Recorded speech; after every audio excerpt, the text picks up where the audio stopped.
Quantum Entanglement by Marsh of Sleep. Chapter 1. Long Distance. His brother is in a long-distance relationship.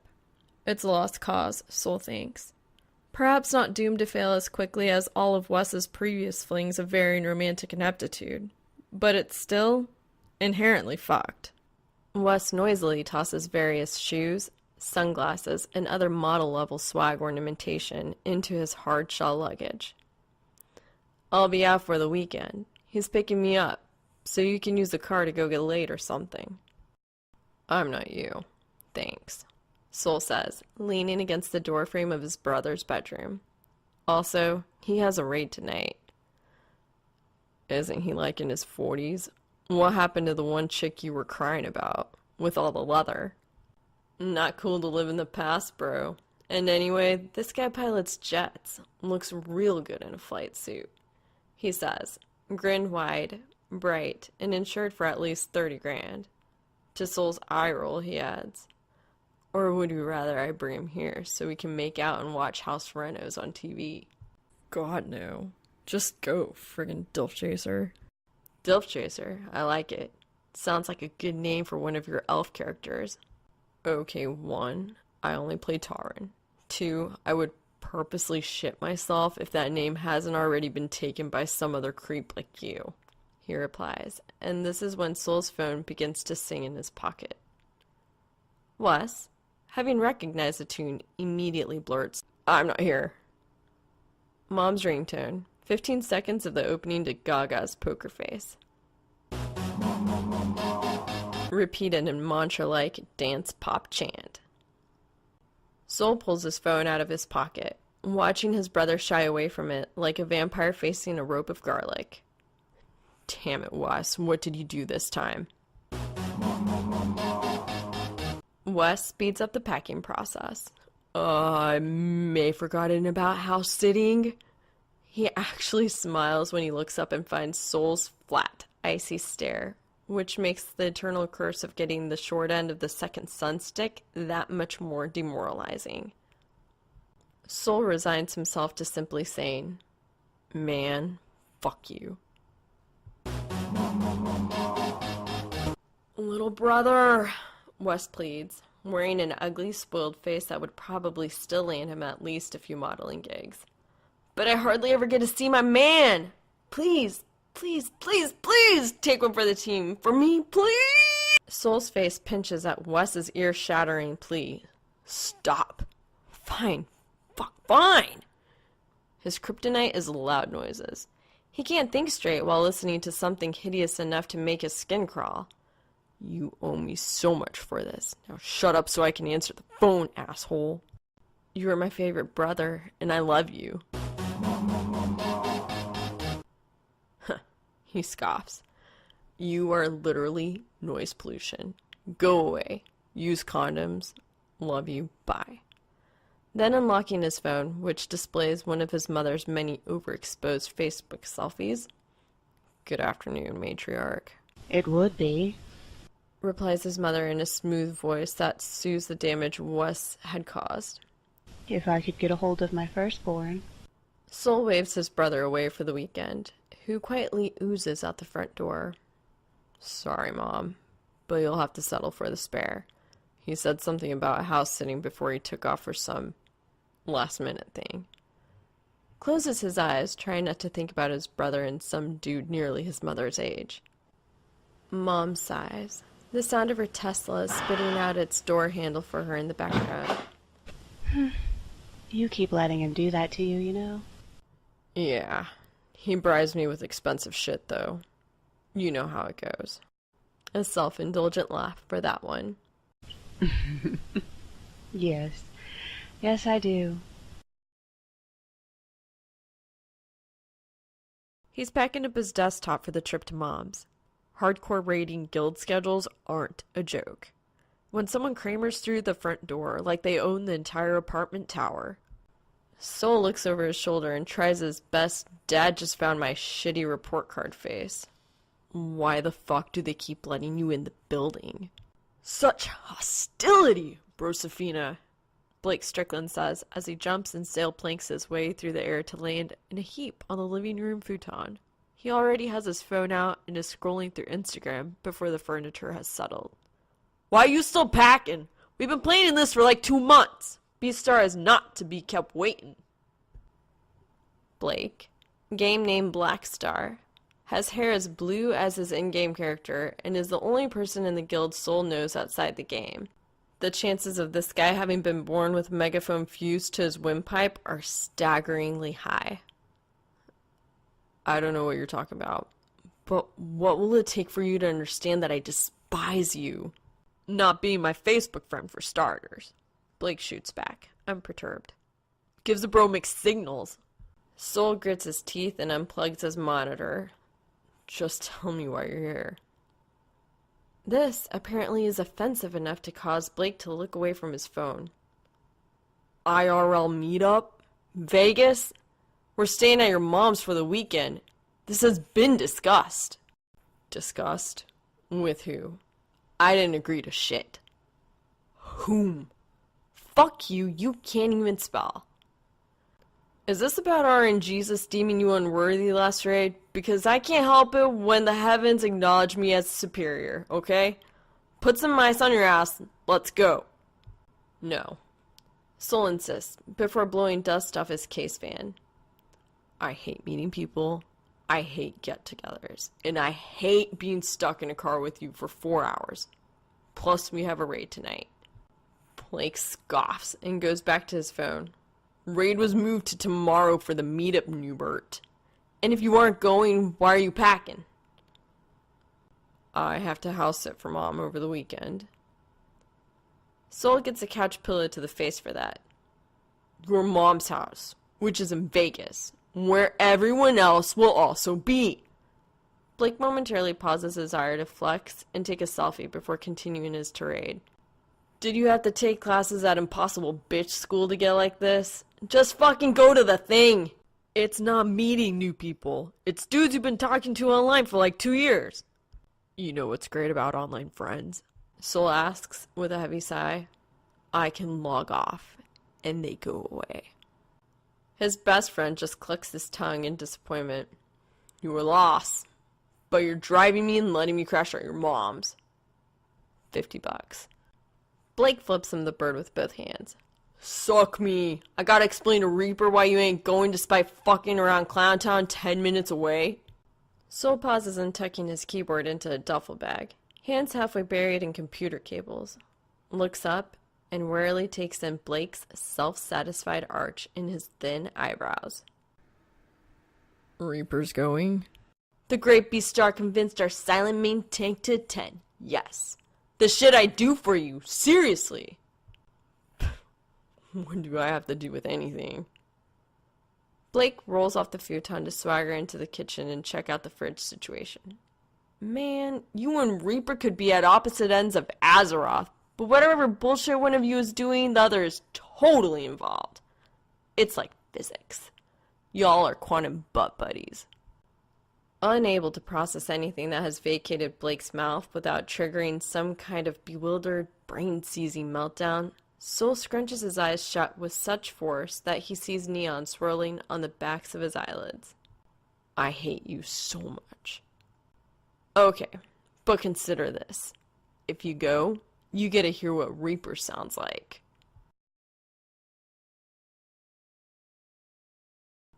It is hard to resist that kind of bait. The thing is, ReaperMan never talks in voice chat, only relying on lightning-quick responses via in-game text channels, and usually in raging caps lock. Spartoy's main tanking Death Knight has one of the more rotten, and therefore entertaining, mouths in the guild. So Soul feels cheated, maybe even betrayed, when he learns ReaperMan's a chick, and her voice is cheery. And she could have played him so easily, knowing from the start that he would have no idea who she is, or that she's the one he's been bullshitting with 4 nights a week, or more, in private messages about how stupid pickup groups are. But she doesn't. Doesn't beat around the bush. Just comes clean, right at the start. Hi. she says to him after she ends a call in her cell and tucks the phone into her hoodie pocket. Waves with a blunt-nailed hand. Voice bright as the sun. I'm Reaper. Your cosplay looks great. Kaworu, right? He's sitting next to her in the booth, trapped against her, really. Blake has squashed the three of them together on the side of the table. This girl looks like she's 13, but he's not about to give her shit for it, because when your guild's main tank is one of the best on the server, you try not to make her mad. Soul sends a withering glare over his shoulder at Blake, who ignores it as easily, if not more so, than his brother, and spreads complimentary pseudo-butter on his pancakes. Who the fuck is Kaworu? Gotta be an anime thing. He's not sure he could repeat that name back without stumbling over his own mouth. This is my actual hair color, but I'm 8 months pregnant, to save you from assuming anything else about me. He spits, feeling like the world's largest asshat for having equally assumed ReaperMan wasn't anyone but a man. Why the hell would I cosplay at a friggin' Denny's? He watches her blush red in his peripheral, which is more satisfying than he'd like to admit, but the overall expression on her face reads dawning recognition. Because there's an anime con tomorrow? Oh my god, you're SoulEater! Reaper slaps her hand on the table. An old man move so juxtaposed by its performer that it makes his head spin. Various tableware jingles in their booth. Sorry, I thought you were like some 60s hipster fifth child. Now I see it's just the eternally grumpy music snob in the flesh. God damn it, it really is Reaper. He's kind of pissed, but he's also amused despite himself, because now he can put a voice to all the ridiculous snark she spouts to him in private tells. And it matches up too perfectly for him to stay angry. It's Reaper, his friend. Soul waves at his model brother-acquired haute couture ugly shirt in nauseating neon. He likes directing as much attention away from his face as he can. Paisley's coming back, okay? And when it arrives, I'll be wearing something else, he retorts, with a confidence he doesn't actually have. Reaper tilts her head back to laugh, a note to her voice that makes her subtly nowhere near 13. Different and more base parts of his brain waking up now, on alert, which is something he'd wanted to avoid, because that whole sublevel of social interaction is fruitless at best, and tiring always. He didn't come here looking for cute girls. In fact, he'd wanted to get through the stupid IRL meetup with as little effort as possible, and maybe bullshit with Reaper as a bonus. Except, ReaperMan is pretty. Soul concentrates intently on pouring syrup over his pancakes, but is interrupted by the continual focal point of his hatred for the evening. Attention! Blake announces to the entire diner, hands cupping around his mouth. Professional BAMF has entered the building! While Soul's sensitivity to horrendous noises is withering away in his soul, mortally wounded, Shadowstag waves politely from the front door of Denny's, clearly accustomed to her arrival being broadcasted on the regular. Soul has never actually met her, but she's recognizable because she has a massive nerd cult on Instagram. One of Reaper's IRL friends, she's also a hell of a druid. So adaptable she's practically 9 players at once, and is therefore his class leader in raids. He actively tries to stay on her good side. Blake actively tries to get in her pants. Trailing behind Stag is a type A looking dude Soul immediately and instinctually knows is the guild's raid leader, despite never having seen him before. Death the Priest is a stuck-up perfectionist jerkhole, and only the absolute dick who yells at them for hours on end throughout the week could have a rusting bitch face like that. Meeting your raid leader in the flesh and watching him order a veggie omelet directly across from you at a Denny's booth is a surreal experience only comparable to seeing your mother without her bra on. More guildmates show up in bursts, and the group takes over 3 booths and 2 pushed-together tables. They shoot their nerdy shit well past midnight. Some people floating between tables to meet everyone and complain about how Blackstar seems to have bribed the server gods for his good luck on loot rolls. Socializing with them is a lot easier than Soul had thought it would be. Made more so by everyone else at the table being adept with all the back and forth conversation ritual that he had never managed to learn. He's easily caught up in their conversation, and it's a nice distraction from his online friend turned cute woman sitting next to him. The more important issue at hand, Death says, carefully stacking tiny cups of half and half into a pyramid, is that if we recruit any more recreational drug users, we won't be able to live through hard mode. Once they're high, our effective healing goes down by a third. Oh my shit, Blake whines. The issue is that I don't have my extra bacon. Don't talk math at the table. I get enough of that from Reaper and her stupid optimal threat rotations. I'll remind you that my math saves your dumbass, Reaper chirps back. Stag takes a mouth-watering insta of her crepes, fine-tuning her filters. Well, we can either ban bongs on raid nights or start asking recruits if they get high. But once they realize the consequences, they'll simply lie. Soul carefully accordion folds his straw wrapper and doesn't look directly into anyone's face, because it's easier to pretend he's merely in voice chat, and this conversation isn't something worth sweating nervously over. Just start kicking healers when they can't perform up to standard. Right? Reaper adds. They don't want to be replaced, so they'll either stop using or start playing better while they are. They could lick fucking toads as long as I don't die 20 times a night. The absurdity of Reaper's girl voice saying things like, lick fucking toads, is problematic. Soul bites the inside of his cheek, stifling a laugh. Blackstar eyeballs a heated carafe of artificial maple syrup for all of 2 seconds before pouring some into his coffee. I'm glad we can have this super serious weed meeting over pancakes, but are we gonna go drinking later or mayhaps do something actually entertaining? This is Vegas, isn't it? Thankfully, somewhere around that liminal 2 in the morning hallucinatory hour, Shadow Stag shuts up Blackstar by offering him a ride. To where? Soul does not want to think about in detail if he can help it. And some of the raiding crew makes plans to go to a bar and attempt to get Duth the hard-ass drunk. The rest of the party filters out, crashing for the night, until only ReaperMan remains. Well, her and the ninja waitress who keeps refilling Soul's coffee when he's not looking. His ass is asleep, and he doesn't think he can stand to get to the other side of the table, but he does scoot over to give Reaper more space in the booth. Are you, cool with being alone with a guy this late? He asks, as if they haven't spent scores of hours chatting privately online. She shrugs. Yeah, you're a good healer. He waits for some kind of punchline, but she doesn't say anything. That's it. That's your basis on judging a person's character. Soul narrows his eyes. I'm not even spec'd for healing. I know. That's why I run 5-mans with you. With the lack of people at the table, her voice has gone darker, deeper, playing inside his ears in a way only music usually can. Not so much direct sun anymore as it is reflected moonlight. And he determines he has officially had too much coffee. You're always the first name that goes by when heels are thrown at me after I do something reckless. She smiles. Moonshine. 120 proof. I like that. Fuck him. He is fucked.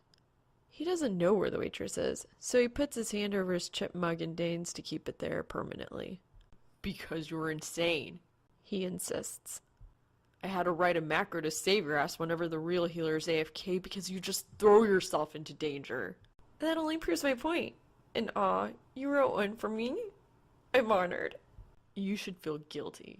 She tilts her head, brown blonde fringe scorching to gold in the overhead lights. You always rate the smoothest macros, though. I have 7 of yours in my hotbar for raids. Fuck. If you're trying to butter me up, it's only working a little. He needs to get out of here, away from her. But he's house-sitting for his mother, and going back to an empty mansion is presently less desirable than possibly developing a crush on the guild's main tank. Seriously, though, you probably shouldn't base your trust on some heroic encounters. My actions stem from dodging an expensive repair bill, not because I'm trying to save you, personally. Reaper yawns behind a hand before drowsily reaching down to his plate and swiping leftover syrup with her finger. Sticks this in her mouth in the least sexual way possible, though it doesn't particularly save him from any mental images. So are you saying I should not trust you? Whoa. He scratches his head at that, caffeine-addled brain making sloppy connections. Well, okay, I wouldn't hurt you, but if you're relying on me to save you if someone else tried anything, I'm pretty much the same as in-game. A hit or two and I'm down. Not gonna lie. That laugh of hers is more potent than the 5 or 12 cups of coffee he's had. I'm the tank. Fear not. I'll protect you. His heart is thudding at an unhealthy speed, so he takes a sip of some Gildy's untouched ice water. Right. All 110 pounds of you, I'm sure. 117, thank you. She sniffs. Besides, I carry mace. What, like two-handed? The pepper spray, stupid. It was a joke. Yeah, your jokes are awful. Reaper pulls her legs up on the booth cushion, crossing them. She's wearing a schoolgirl skirt, which doesn't help the 13-year-old look, though her really goddamn amazing thighs are another story. That's kind of why I started talking to you online, really. That and I thought you were a girl until I heard you in voice chat one time. Soul chokes on water. What? He croaks. 'Cause I don't trust guys that much. That's why I never use my mic. No, back up. Why did you think I was a chick? She shrugs. I don't know. The emotes? You wink a lot. What does that have to do with? Forget it. Let's clear up any misunderstandings now. I'm a guy. Yeah, I know already. Sheesh. Reaper's head then tiredly lands on the backrest of the booth. Ugh, I better go. I'm getting delirious and I have a cosplay to finish. She pulls out a cell phone too big for her hands out of her hoodie pocket. Do you have one of these things? Stag's been trying to get me to talk about stuff that isn't, like, efficient threat generation. They exchange numbers, and he tries to tamp down whatever seizure his guts are having right now. After she takes his photo for her contact list, he can't help but quietly blurt, "Why the username?" Why had he, the one person he'd like to think talks to Reaper the most online, never known this girl? She smiles brightly, though her green eyes are a dark contrast that makes his toes twitch in his shoes. Very carefully, she says, "It's a Terry Pratchett novel," and leaves no room for further discussion on the subject. Driving to Mom's place, his brain blazes with thoughts and bad ideas. Pushes this away with logic. Once he's done house-sitting, he'll go home, and Reaper will return to being a caps-locking friend/entity on the internet, because they live 4 hours apart. There's no way for him to say, "Let's hang out" or something. He's not the type to casually drive that far to see a friend just for some overpriced coffee. That would insinuate a certain level of above-average interest, of pursuit. He doesn't pursue. Better to stay away from her, whether or not she's even interested. He knows if he gets any closer, it is very likely he will end up miserable. He's afraid he could really like her, and Soul is not cool with long-distance shit. He need only look at his parents' marriage, his brother's multiple failed relationships, to know that distance breeds distrust every time. He will cull the fruitless idea of something other than online friendship with her. He hadn't been attracted to ReaperMan yesterday, so it'll be easy to erase tonight and go back to that simple, straightforward camaraderie. Decides this firmly after he pulls into Mom's driveway in his brother's car, trudging through the yawning garage door into a silent house. Wakes, needing to piss, just shy of 6 hours of sleep, in last night's clothes on the parlor's couch that no one is allowed to sit on. Shuffles in his dad's dinosaur slippers to the nearest bathroom. Does not stare too long in any particular direction because his mom's place is 4,200 square feet of clowns. He is thankful that he had not acquired the same propensity for collecting terrifying as fuck antiquities, but it doesn't make the guest room any less impossible to sleep in, which is why he had passed out in the parlor. Deftly avoids eye contact with porcelain red-nosed sadface on the back of the toilet while getting rid of possibly 2 gallons of coffee. dinosaurs his way to the kitchen. There's a pile of mail on the kitchen island with his name on it.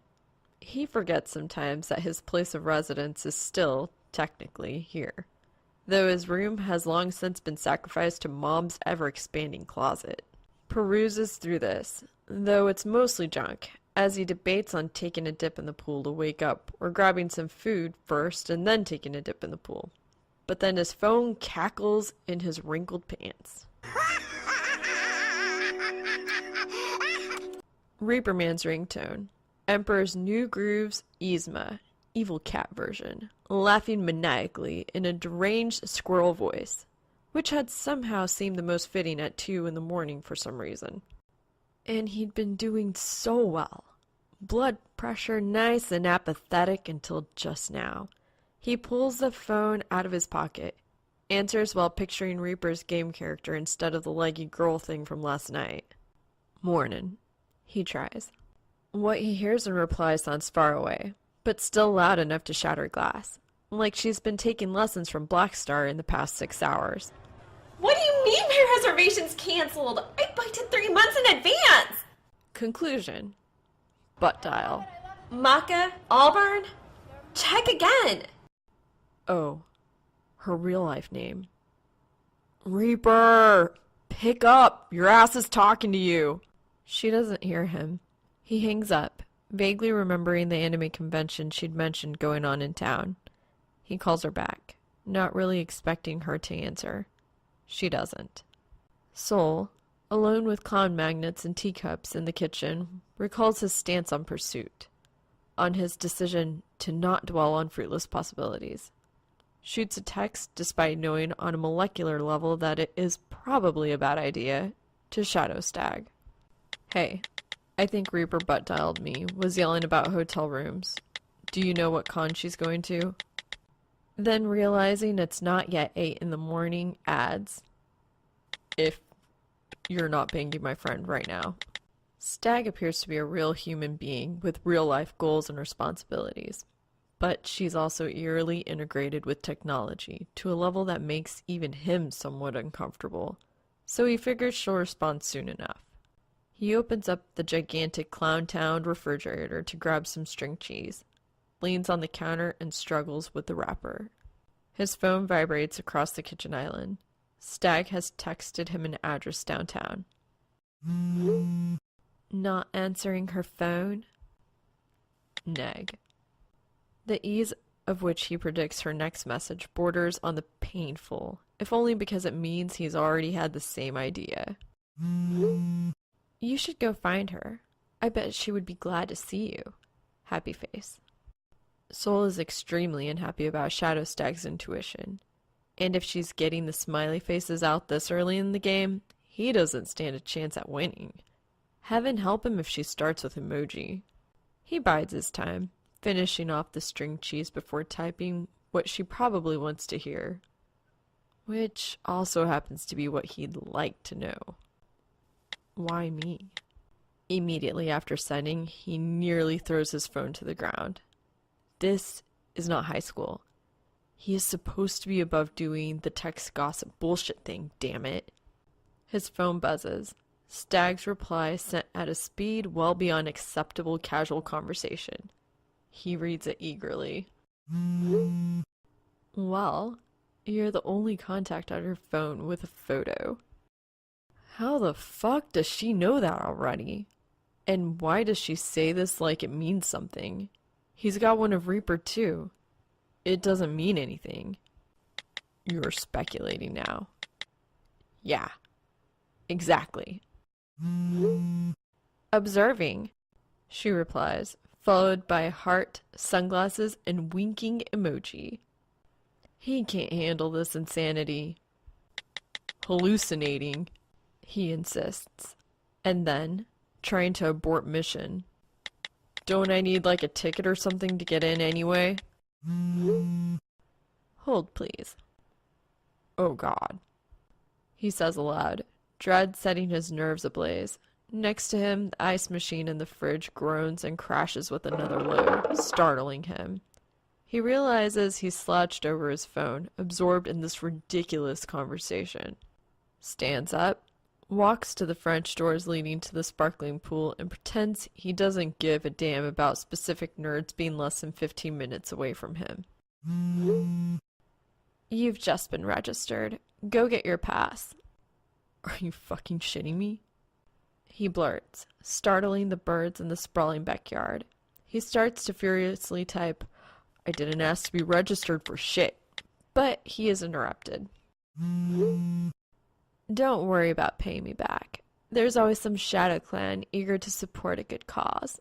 Soul holds his phone as far away from his person as he can, like one daintily grasping a very poisonous snake by the tail, fervently wishing he knew some exorcism chants or whatever to cleanse bad juju. Shadow Clan. The creepy Instagram fanbase Stag had somehow accumulated online. They shower her with gifts at all hours of the day, sing praises to her both in-game and IRL. Do not get me involved with your freaky cultists. She is not fazed. I won't force you, though you know Blake would if I let him. How rude. She's had him in her clutches for less than a day, and Blackstar's already one of her minions. Show up or don't. I'm just saying that Reaper's Blackrock shooter today. Devil face. She used the devil face. Soul sits on the edge of the pool, taking off the dinosaur slippers and dipping his feet in the water while he mourns his expectations of having a shenanigan-free remainder of the weekend. He waits a few minutes to see if Shadow Stag has anything else to say, but gets only ear-grating silence. Scowling, he pulls up a search bar on his phone and types in Blackrock Shooter. An image search returns multiple iterations of tiny pigtailed girl in tinier bikini. Big fucking gun. Blue fire. What the fuck is this? He nearly wheezes, trying to parse this carefully honed, sex appeal schoolgirl creature with the main tank in the booth at Denny's last night. Thinks more intently about this for an additional 5 seconds. His phone vibrates, just when he thinks he's finally alone with his bewildering dilemmas. From one of my sources. Followed by an Instagram link. It's not Stag's usual filters, so some shadow cultist had evidently taken this artistically crooked snapshot of black, bikini-clad ReaperMan pointing a dangerous finger at a hotel receptionist, shapely legs parting her trench coat. Completely unnecessary. Stag adds. She's been doing yoga with me. Happy face. Soul sighs very loudly at the pool. You are the absolute creepiest person I know.